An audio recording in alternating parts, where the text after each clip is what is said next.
Welcome, Studio Yin Lessons. What should your recovery time be? Why do you continually feel over-fatigued?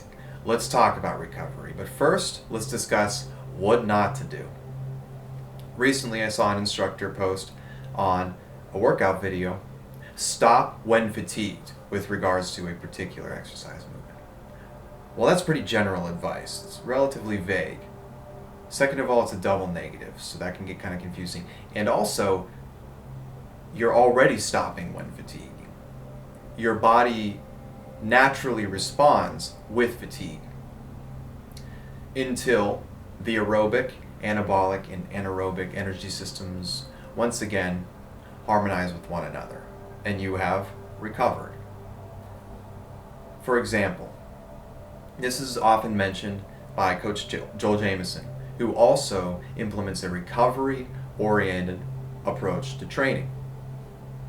Imagine you ran a 100-meter sprint at top speed and then turned around and ran the 100 meters again at top speed. It wouldn't happen because you already ran your top speed on the first sprint and you began to fatigue. You wouldn't perform equivalently the second sprint. Your body needs 2 to 3 or even 3 to 5 minutes to fully recuperate after that max power output drill. So how do I implement this into power drill intervals? It would be just as follows. Imagine 10 to 15 seconds of maximum power output where you're just recruiting your initial anabolic energy systems. Then give yourselves active recovery for 2 to 3 minutes. So, if you're familiar with high intensity interval training, you're probably familiar with the expression active recovery. What does that mean? Just keep moving. Keep your feet moving. Keep your legs moving. So, let's take it in a different direction. Let's say I'm working out on the heavy bag. 6 heavy roundhouse kicks. Switch feet. 6 heavy roundhouse kicks. Maximum power. And then shadow box for 2 or 3 minutes. Maybe you don't want a shadow box, that's fine. You don't want to freestyle, you can jump rope, light jump rope for a minute, jump down, leg flutters for a minute, come back up, jumping jacks for a minute. Medium intensity cardiac recruitment, and then back into the power exercise. Even give yourself 10 to 15 seconds of just stationary deep breathing right after the power drill, okay? Because that is what is going to drive your results home. Studies have consistently shown that one's approach to recovery is what seals the deal in terms of fitness goals. So in this case, imagine then that you are pacing yourself. Instead of continue until fatigued or stop when fatigued, how about pick an appropriate rep range so that you can perform it consistently. Pick the appropriate endurance rep range or the appropriate power rep range to where that was your max power, and then instead of burning yourself out because you're continually having what's called a fatigue debt, right?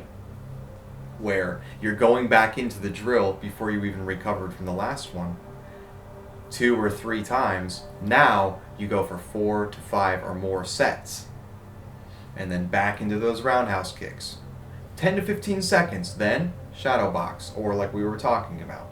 Something simple, something light, but something that keeps you moving.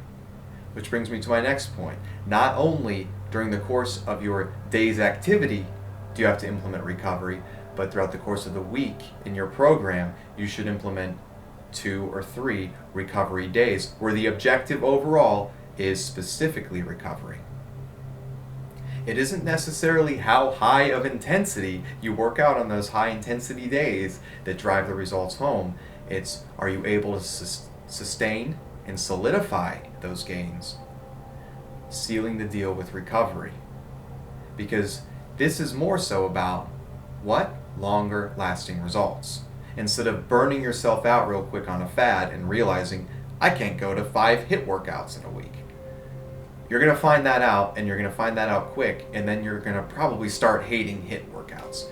So In terms of your relationship with high intensity training, you should be the appropriate distance, the appropriate level of commitment. There are a few approaches to this as well. But generally speaking, recovery should be a part of the objective. Just as without proper nutrition and the proper amount of sleep, you're not going to be anything but fatigued. You're not going to be supplying your body with the recuperation it needs.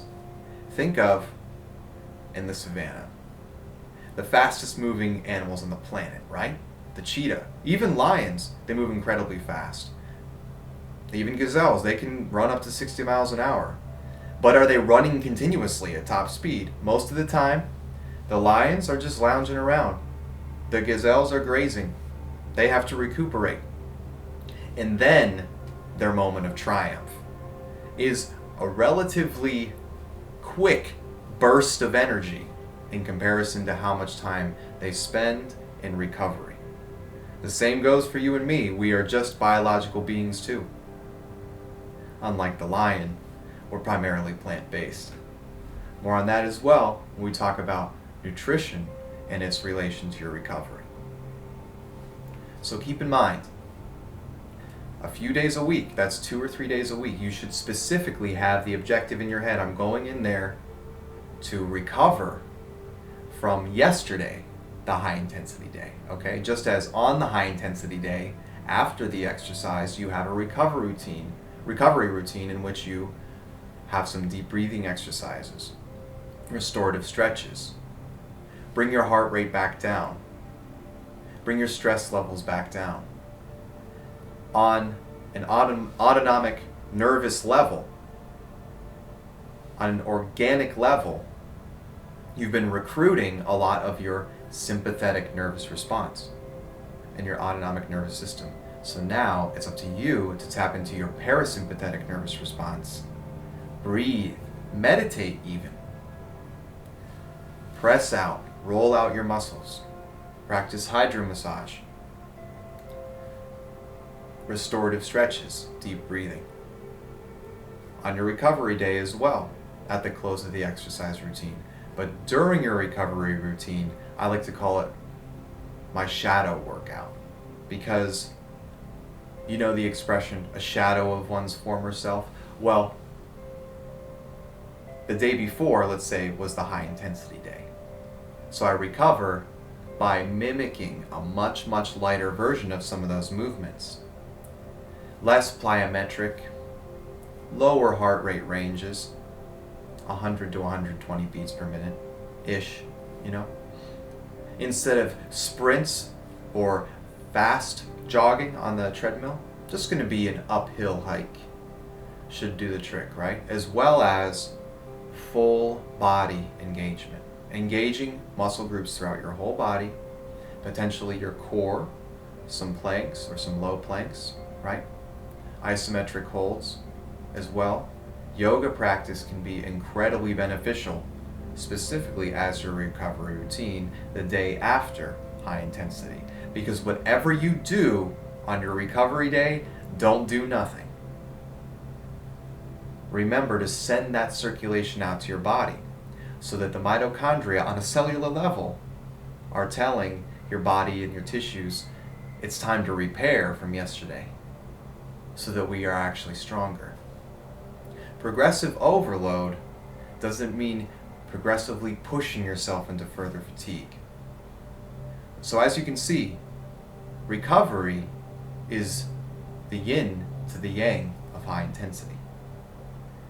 You cannot truly have one to the full extent without the other. Keep in mind, every day is a day that you need to practice recovery, whether it is the active recovery throughout the course of the drills and the workout, the recovery practice at the end of the workout, or the recovery day, the day after, in which you have what it's called the recovery routine or even the recovery workout. Studies have consistently shown this is the most clear path home if you really want to solidify those goals. Thanks for listening. Let's talk more about recovery soon, and don't forget to click subscribe so that you can stay tuned for some of my recovery routine suggestions. All levels welcome, including beginners. Thanks again. This has been Studio Yin Lessons.